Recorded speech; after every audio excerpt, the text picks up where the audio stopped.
প্রশাসনের বিভিন্ন স্তরে আওয়ামী লীগের দোসররা সুষ্ঠু নির্বাচন আয়োজনে বিঘ্ন ঘটাতে ষড়যন্ত্র করছে বলে অভিযোগ করেছেন বিএনপির সিনিয়র যুগ্ম মহাসচিব রুহুল কবির রিজভী। তিনি অবাধ সুষ্ঠু নির্বাচন নিয়ে সংশয় প্রকাশ করেছেন। সকালে নির্বাচন কমিশনার আব্দুর রহমানের মাসুদ ও আনোয়ারুল ইসলাম সরকারের সাথে বৈঠক করে বিএনপির 2 সদস্যের প্রতিনিধি দল। পরে সংবাদকর্মীদের প্রশ্নের জবাবে রিজভী বলেন, সুষ্ঠু নির্বাচন আয়োজনে স্বৈরাচারের দোসররা কোনো ধরনের প্রতিবন্ধকতা সৃষ্টি করছে কিনা তা জানতে চাওয়া হয়েছে। বলেন, এই মুহূর্তে পিআর পদ্ধতি সম্ভব না। কমিশন অবাধ ও অংশগ্রহণমূলক নির্বাচন আয়োজনে পদক্ষেপ নেবে বলে আশা প্রকাশ করেন রিজভী। এ সময় গণ অধিকার পরিষদের সভাপতি নুরুল হক নূরের ওপর হামলার সুষ্ঠু তদন্তের দাবি জানান তিনি।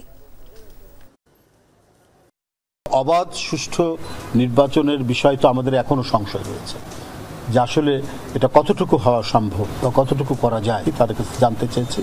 তারা পূর্ণাঙ্গ প্রস্তুতির কথা বলেছেন, কিন্তু আমরা এও জানি যে প্রশাসনের বিভিন্ন স্তরে দোসররা বসে আছে। সুষ্ঠু নির্বাচন যাতে বিঘ্নিত হয়, না করা যায়, সেটা নানা ধরনের তারা কলাকৌশল এবং সুদূর প্রসারী ষড়যন্ত্রের সাথে যুক্ত রয়েছেন।